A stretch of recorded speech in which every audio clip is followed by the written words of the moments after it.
Hi there, it's Christina with Christina's Compassionate Planning. And today, what is Compassionate Planning with Christina?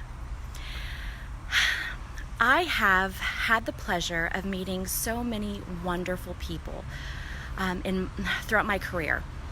I first started in the security business and did that for almost about 19 years. I love protecting families. This is where I've learned to grow integrity within the community and to obtain such a strong insight in myself and my purpose, and that's powerful love. That is who I am.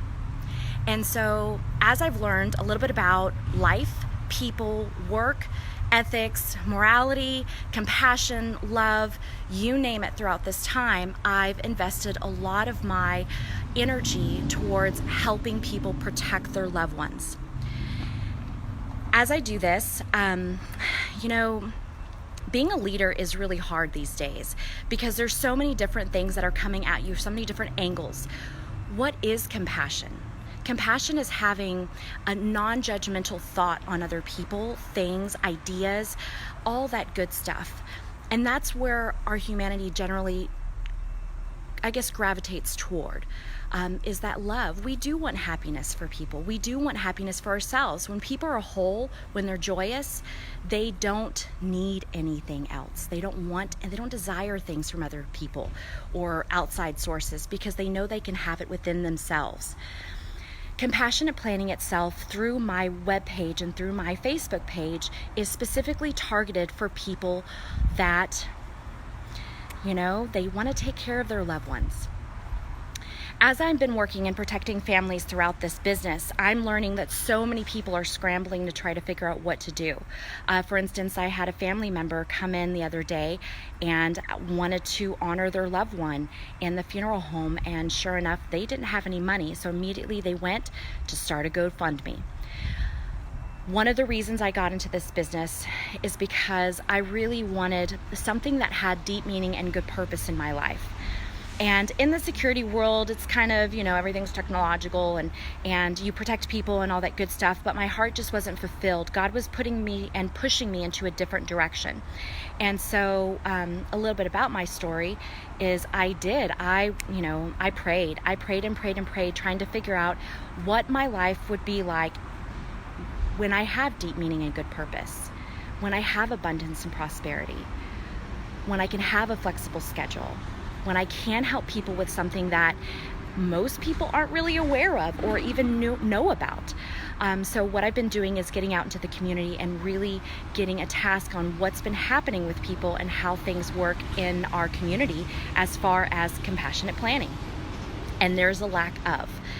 And so, as I started this business, I looked on Facebook to find out what other people were experiencing, how it worked, how, things could combine forces with my powerful love and all that good stuff. And as I was looking on Facebook, as I was researching different people and at just events, I started noticing that a lot of the people that I grew up with are they're having issues, whether it be health issues, whether it be passing away because of whatever reason, pharmaceutical nonsense that they did when they were younger. Everybody had a little fun when they were younger, and a lot of times it comes back to us in different health forms. And so, this one girl in my class, she had passed away from a heart attack. I'm 37. A heart attack? It strikes you, and it reflects people in a different way, in all different ways. And for me, it reflected for me to have a different perspective on, what is my life like? Do I have deep meaning and good purpose? Am I living my life to the fullest? Am I doing what's best for my body, my mind, my soul? And this one woman that I went to school with back in high school when she passed away, it really resonated with me because I saw a GoFundMe account right after that. Seeing that a family member has to scramble, or family members have to scramble to try to figure out how they're going to pay for things to honor their loved ones, it's nerve-wracking.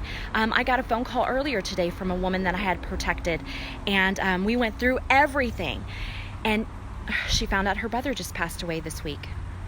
She didn't know he had health issues. I mean, she knew he had some health issues, but she didn't know all of them and how severe they were. This caused a lot of strain on family members. And even though this woman, I know her, she's very strong and independent and loving and compassionate, you could tell her fear, her adrenaline was kicking in, and she just needed to breathe. She needed to calm down. So what compassionate planning does, just like for this woman that I'm talking about, and both women that I'm talking about, it relieves that family pressure, the burdens, the hassle, the wondering, the decision making, all those things that we leave behind. Every one of us has a story. We have a beginning and we have an end. We have an end. It's going to happen. I don't want that to happen, but it's going to happen.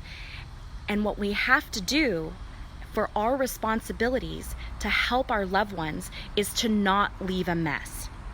To make sure that you get the resources, you get the references, whatever you need to help you transition into making sure that you are compassionately taken care of by yourself, by your loved ones.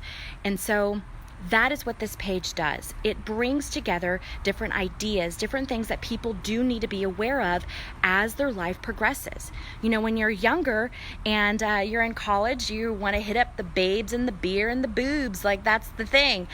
Now, what happens is when you get older and you start having children, you start looking for the playgrounds that have, or the the playgrounds that have the good restaurants attached to them and things like that, so that you can have play dates. Then you get older and you focus on your career, then you retire, then you want to travel, and then life sets in where you start having to be a caretaker, or someone will be taking care of you. It's what's going to happen. So what I see for my space, my Facebook page, my website, and my compassionate planning in general is to help individuals have the resources that they need, to make sure it's a one-stop shop. I am a member of the National Association of Senior Advocates, which is a wonderful group that really helps bring all the forces together in our areas to make sure that you get what you need in a timely manner and a non-biased manner. Something that a lot of sales representatives don't take in consideration for. We want to make sure that you get what you need. You have the resources, whether you choose us or not. We want you to be the best version of yourself at all times. You know, with that story, there is the beginning and then there's the end, but it's everything in between that really makes the difference. It's the in between that makes who you are. What do you want to leave for your loved ones? You know, when I am in a funeral, I do listen, I do watch faces, and I see the ones that are planned, the ones that have given this gift of love to their loved ones. And with that comes an order, comes exactly what you wanted to be honored by.